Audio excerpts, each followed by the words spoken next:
ঢাকায় রাজমিস্ত্রির কাজ করতে আসা বরিশালের আরশাদুল আয়েশা গড়ে তোলেন সন্ত্রাসী গ্রুপ। কবজি কাটা আনোয়ার গ্রেপ্তারের পর নিয়ন্ত্রণ নেন মোহাম্মদপুরের অপরাধ সিন্ডিকেটের। রোববার সাভার থেকে সহযোগী সহ গ্রেপ্তারের পর এসব তথ্য দিয়েছে র্যাব।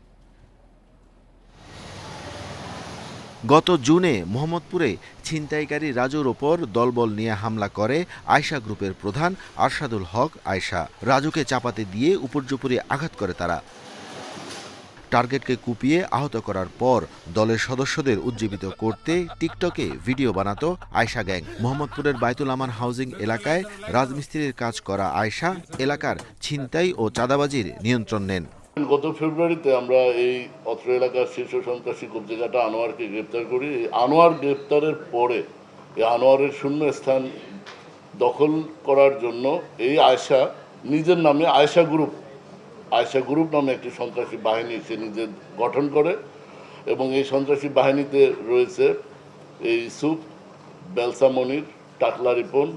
৫ আগস্টের পর অন্তত ২০টি অপরাধী চক্রের ৭২০ সদস্যকে গ্রেফতারের পরেও নতুন নতুন গ্রুপ তৈরি হচ্ছে মোহাম্মদপুরে।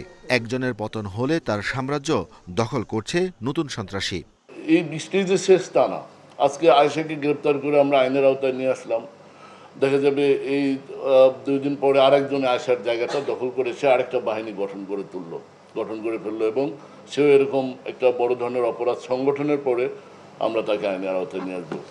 এদিকে সম্প্রতি শ্যামলীতে ছিনতাইয়ের সময় ভুক্তভোগীর পোশাক খুলে নেওয়ার ঘটনায় আসামিদের শনাক্ত করা হয়েছে। গ্রেফতারে অভিযান চলছে জানিয়েছে RAB. Arafatur Rahman, independent news, Dhaka.